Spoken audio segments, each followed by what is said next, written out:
Hey guys, welcome back. We've got a new event going on now called Undead Uprising. Looks like we've got a good shot at getting quite a few tokens for all the undead characters. I was looking especially for Lord Zom and Overlord Executum. Those can be really hard characters to get tokens for. Unfortunately, it doesn't look like we're going to be able to get very much for Lord Zom during the event. There's just a single dungeon with some tokens for him. And it's possible that some of the quests will have him later on as rewards, but so far none of the quests are showing him as a reward. One of the nice things is we'll be able to get a lot of tokens for Echo. If you have been following the videos for a while, you'll know that I'm working really hard to get Echo out of the heroic portal, and I've almost got him to that 6-star level, so we'll be able to get him probably the rest of the way out during this event. One of the things I'm most psyched about are the number of tokens we can get for Overlord Executum. He is a really hard character to get tokens for. The heroic portal is the only portal that he's in, and even full unlocks for him only give 10 tokens, so it's really hard to build him up to higher star levels, and at the same time he only starts out at a 2-star level, which is fairly uncommon for such a strong character. So it looks like we're going to get quite a few tokens for him. I'll be able to get him definitely up to the 4-star and hopefully a good ways towards that 5-star level during this event. At the same time, we've got Life Reaper Brahm in there that will also be able to get quite a few tokens to try to further get him closer and closer to the 6-star level.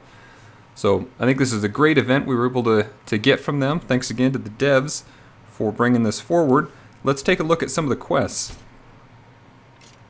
So I've done a few of these already just to get a better feel for it before we talk about it in a video.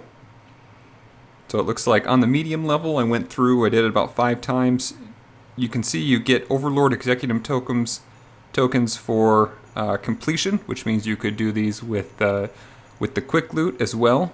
And you get that kind of half of the reward quests. And then here Overlord Executum shows up at the end of the level, and so you need to go all the way through to get these. So you could get half of them doing quick loot. If you run out of time or something, go ahead and do that. But otherwise, I think very worthwhile to go through. Medium was not too hard. It is a little bit hard to auto loot, to just not to auto attack your way through, because you've got Lord Zom at the end, and as soon as you finish off the other characters that are there with Lord Zom, the next turn that he has, he'll raise them back from the dead. They're not particularly hard to kill, but if you're just auto-attacking, your characters will usually just keep attacking those characters.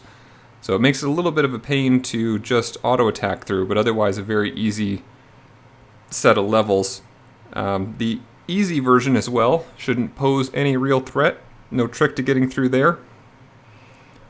And I haven't run through the hard one. Maybe we can do that as a group going through right at the end of this video.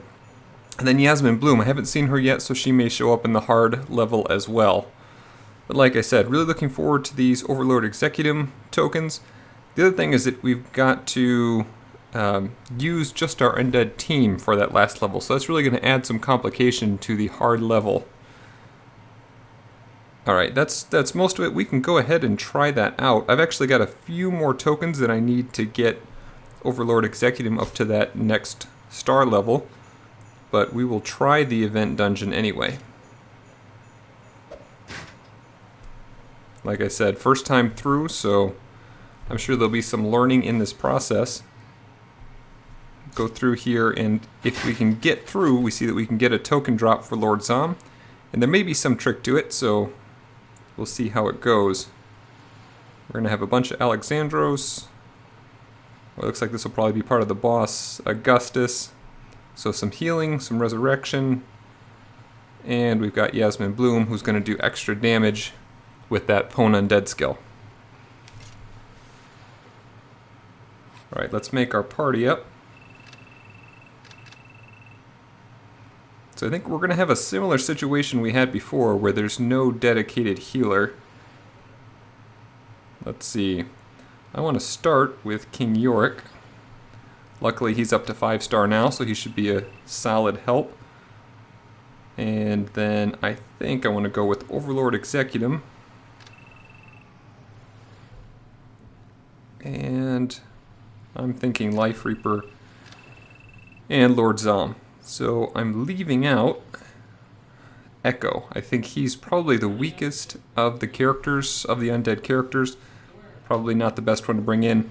The nice thing with having these potions available, along with the potion trick that I mentioned in a video a couple videos back, is that we should be able to use those and Team Leech from Life Reaper Braum to heal the team up whenever we need to.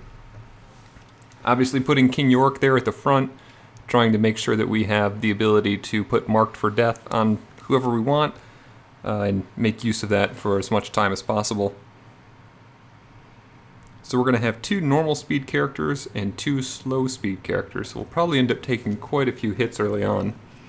Alright, I cut off the narration at that point and sped up the video. This turned out to be a long slugfest, so it wasn't going to be too interesting to just drone on all that time. So we went to 3 times the speed. You see we've got a lot of health and a lot of defense with this group. All of these characters in this group are going to be both armored and resistant to magical attacks. So it just takes a long time to work through them. They don't do particularly large amounts of damage, but over time they can still take our team down. So you're going to see a combination here. First we get a heal, try to line all these skills up. And then we're going to try to line up Marked for Death and Team Leech together. That way we can get a really big team heal. Now it would be nice if Life Reaper Braum had a slightly faster cooldown. So instead of that 7 or 8 turns, if it was down a little bit lower. It is a great skill, and so I can understand a long cooldown, but at the same time he's a slow character and very easy to take out. So you saw it lined up just there a minute ago. I think that's one of the key things for doing these battles. If you don't want to be quitting in and out and kind of using the potion trick, the best route's going to be to line up that Marked for Death and Team Leech to get that big heal.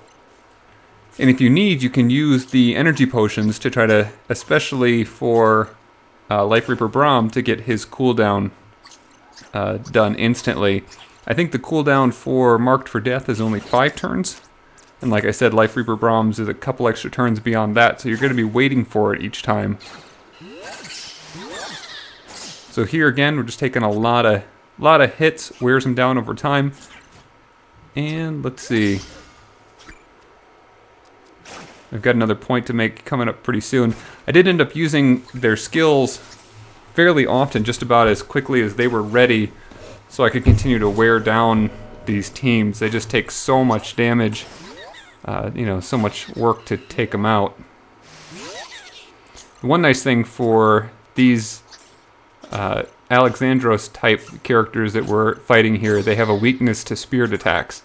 And there are a couple spirit attacks among this group, this Leech being one of them, so you get a little bonus damage there. Alright, so now I've got a really big group. And I did try to go ahead and use my a friend hero here to do some damage. We got a lot of fire type right there, and try to get as many frozen as we could. Just to give us a little extra time. Taking damage from 5 characters and you don't know who they're going to hit can really, really wear down the team. You can see that Life Reaper Braum is already wore down quite a bit there. So pretty quickly here, I'm going to try to take out the one that's taunting. And then I tried to use taunt here for Overlord Executum and quickly learned that that wasn't going to work out very well. So they've got a ×2 damage to anybody with taunt, which meant they were doing a lot of damage to him, and that means I needed to take them out as quickly as possible before they kept racking up that ×2 damage. Now normally Overlord Executum is a great character to have as a taunter. He's got that heal that he can bring in, that leech skill every 3rd turn, and he's got high defense and armored. But here with that ×2 multiplier, and I only have him at a 3-star level, he was taking a lot of damage. So you're good, we got rid of taunt, and we're able to go on to this last boss group. The nice thing with this boss is this combo doesn't really do that much damage. So there's not a whole lot of concern or threat there. The biggest issue still is just wearing down your characters over time because you don't have great heals. And we're going to try to time out that combination again. You see marked for death. And here we're going to try taunt again. It's a different group, so it likely didn't have, ×2 multiplication there for the taunter. We did land that buffed up team leech, so we got all back to full health. And we're able to take out one of the characters. So Smite 3 does a moderate amount of damage, but still not too bad. Aegis Wall here just slowed us down a little bit. There's only one skill that really became a pain in the butt, and that's coming up here pretty quick. Basically, it's just his lay on hand skill. So if you didn't have marked for death, if you didn't have King York on your team, and were able to wear Augustus down, relatively quickly, you could just be on an eternal battle, getting him down to relatively low health, and then having him do a full heal again. So that combo was especially important there as well. That's it. One nice thing to point out before the end of the video, there are no quests related to finishing off Lord Zom. So you can just quick loot that hard level as soon as you get to 3-star. That's it for us. Thanks again for watching. If you like this, then you're going to love what we have coming out next. Don't forget to like and subscribe for more mobile gaming videos, or check out the rest of the channel for more tips and tricks. If you don't have this game yet, feel free to download it from the sponsored link in the video description below. These downloads help to support the channel and help us to continue to put out more great videos. Thanks again for all your support, and come back soon as we continue our quest, seeking every possible advantage.